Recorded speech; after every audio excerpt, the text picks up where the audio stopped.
everyone, my name is Juan. You can also call me Jay, that's my nickname, and today I'll be speaking about touring in the EU. First, I would like to do a small introduction about Pianola Music, the company that I run in Berlin. We're a management agency and independent record label. We also promote some shows in Berlin, and me, I've also done a lot of tour managing. And if you're wondering who the guys on the picture to the right is, it's a band that I used to work with, and that's the band that I got the opportunity to tour a lot, from Bulgaria to Spain, Sweden, the UK. So that's where a lot of the experiences came from, and a lot of information came through them, and you're going to see a couple of examples throughout the presentation about them.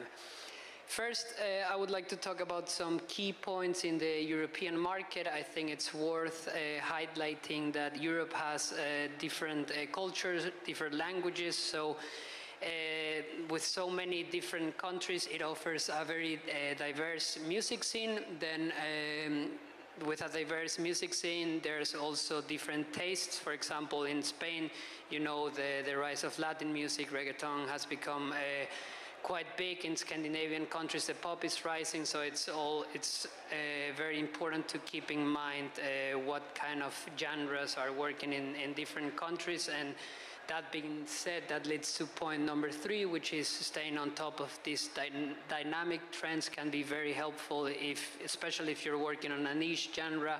You need to see where your music could be potentially working the best way. Point number 4, the growth and exposure. I think it goes by without saying that if you go out and tour in different countries and well-known festivals, you're going to get international recognition. And then the number 5, especially after Brexit, things got more complicated, and it can be a little bit overwhelming sometimes planning with visas and stuff. But it is important to say, with some strategic planning, the results can be very rewarding. Then first I would like to throw out this question of how do I play in the EU? I think the most important point is making sure that the project is on the right stage, that you're done your work in your hometown, in your city, in your country, and you're ready to take it out of that country and make a good impression outside of your city. I think one of the best examples is playing at showcases, because a lot of industry people are there checking bands, and that can lead to further opportunities in these countries. I think a good example that we have here is Slicks. I saw them in Sweden. They also played last year here, and that's going to bring them to Spain. So I think it's getting to those right showcases, making a good impression, can lead to very valuable opportunities in the future. And also check the data. Nowadays with chart metrics, Spotify for Artists, you can see where your music is being played, and also capitalize on that, and then drive or use digital marketing campaigns to get into the territory that you would like to tour. Then we get to the fun and boring stuff, visas. After Brexit, as you know, UK touring artists and the staff have no longer the guarantee of just working without a visa or working permit. Nevertheless, the EU has granted an unilateral visa exception, allowing UK citizens to stay visa-free in the EU for up to 90 days within a 180-day period. But that doesn't necessarily grant the right to work. Nevertheless, again, there's some exceptions for artists, but this varies from country to country. There are 27 EU member states, so it's very important to get informed before you're going to a country about what kind of regulations you should be paying attention to. I've made a small table with one of the countries that are our delegates that are attending White Days from these countries. And luckily for you, I mean, most of the cases it's very similar. I mean, up to 90 days is not a problem. You don't need a working permit. But however, in some countries, you might need some additional requirements. For example, in Spain, I think there's like a specific tax number that you need to request from the promoter and apply online. But all being said, it's not like a complete visa procedure that takes months. I mean, it's always better to do it in advance, but it's nothing too complicated. Just as a disclaimer, as I said, additional requirements may apply, and the UK government page has literally all the countries listed in the EU, and you can just go there, click, for example, Spain, Germany, and they're gonna tell you exactly what information do you need to go and tour that country. When it comes to merchandise, if you're bringing goods to the EU, there's unfortunately nowadays a 19% VAT import tax that for Germany, meaning from the merch, t-shirts, CDs, you will need to pay that when you get there. And if you're traveling from the UK or to the UK for goods below 2,500 pounds and weighing less than 1,000 kilograms, an oral declaration needs to be made at the port if there's a facility, or you can do an simple online registration. However, in the EU, the maximum value for that simple declaration is 1,000 euros, meaning that if you want to do it at the airport, it cannot exceed those 1,000 euros. But it's not. It's important to say that it's not the price that you're going to sell the merch for, but it's actually what you paid to fabricate the merch. And then if it exceeds that amount, then you can do a electronic submission. At least that's the link for Germany. I'm based in Germany. Most of the examples that I'm noting are from Germany. If we go to the exciting part, touring itself, I think it's always important to approach the topic from an independent point of view. When artists are starting out, they might not have a team, so I think it's very important to ask the specific key questions and doing the research. And if you would like to tour another country, you might ask yourself, how do I find events? I think it's always good checking with existing contacts, network, friends, or fellow artists, industry contacts that you met. You never know what a connection can lead to. Then you can always research where do similar artists perform, what type of venues they're playing, what type of festivals they're playing, what type of promoters they're working with. And also, sometimes I've had cases where the band just asked, hey, we want to play in this city, and then the fans might send a recommendation of a venue or a promoter. And in all of these cases, I want to highlight that it's always good checking the size of the venue that you're getting recommended, the reputation within the local scene, and the location as itself in the city. The analytics, again, as I mentioned, please make sure that you know where your fans are and where do you want to generate fans and work towards that goal. And one very important question is, when reaching out to venues or promoters, make sure that your music align with what they usually work with, not that you're a singer-songwriter and gonna end up writing a metal bar. The preparation, I think it's very important, having an EPK that showcases all the important information about your act, and some of the key information that needs to be listed there is music or audio examples, bio, reviews, quotes from media. If you have any links, especially a live video that works really well, you want to make it as easy as possible for the promoter when sending the material, and a live video can always directly show what they're gonna expect from your project live.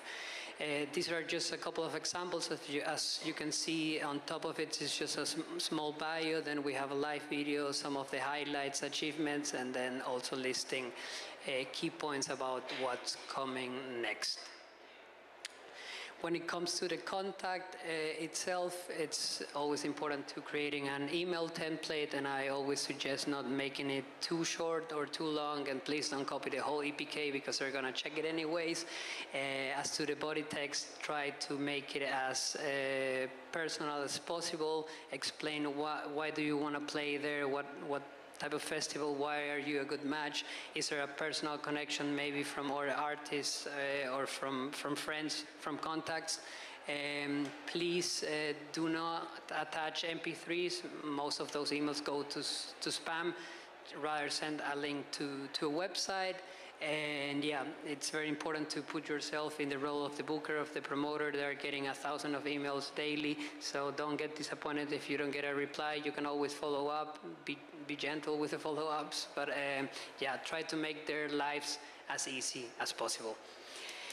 When it comes in terms of the payment, you managed to successfully get a gig abroad, at least in Germany. Please keep in mind, or in Europe, whatever you're going to play, where is the event taking place? Is equipment provided? Who is handling the promotion? How long is the set? Who else is performance? The entrance fee. And always, when I work with artists, it's always good to have a minimum fee to make sure that you're not losing money into that performance. Depends, of course, on the objective. Sometimes you want to go play somewhere and you say, okay, it's worth maybe losing a little bit of money this time, but I'm sure that I'm getting to a new territory, I'm getting my music exposed to new fans, and then in the long term, I'm going to come back and tour this place again. Just as an example, in Germany, I've experienced for an up-and-coming act anything between 250 euros to 2.5 K. Here are some list of promoters in Germany, some of the big ones as FKP Scorpio, RBK Fusion, but we also have Trinity Music, Popans, and then one of the smaller ones is Brighter Agency, art agency, work with any kind of artist. But yeah, these are just some of them. If you want to know a little bit more about them, feel free to reach out to me after the presentation. I'm happy to give you more details about them. When it comes to the logistical considerations, transportation in Europe, you know, we usually as a band, you would rent a van or drive from the UK to Europe. Then if it's a singer-songwriter or a solo act, maybe traveling by bus or by train might be also an option. But I think what is important is to plan the tour effectively. You don't want to stay more than 5 to 6 hours each day in the car. I've been there, and then at the end of the day, you just want to kill each other because you're just so boring of just watching the road the whole day. So try to plan your tour accordingly, so you don't have to go to the north, to the south, just by each day.